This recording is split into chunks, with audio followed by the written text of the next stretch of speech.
and this was about 9:30 in the morning, and Terry had been called out by his assistant, and then he came back in, tapped me on the shoulder, and said, bombs have been dropped on the in downtown New York, and it's believed there may be a plane coming to Washington, and everybody thinks there's some terrorist action about to happen.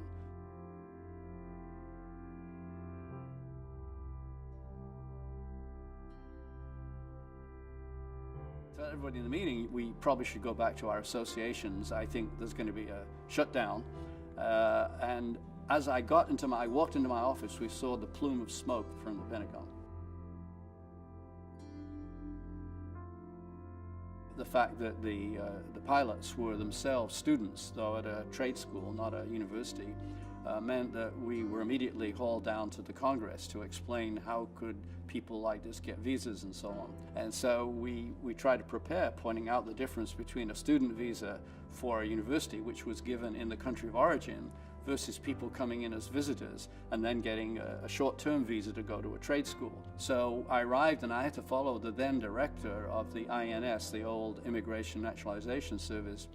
And as I sat behind him, I was quite nervous because I could see this was the Senate. It was Senator Feinstein from California, Senator Kyle from Arizona, who were the co-chairs of, may have been a subcommittee of judiciary. I can't quite remember what it was, but I could tell they were very angry with him. And then I had to go up.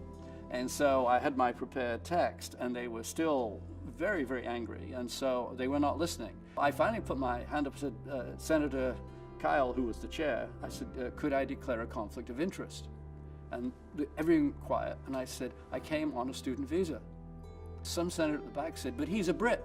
So I immediately said, but there was a revolution. And from then on, there was enough humor.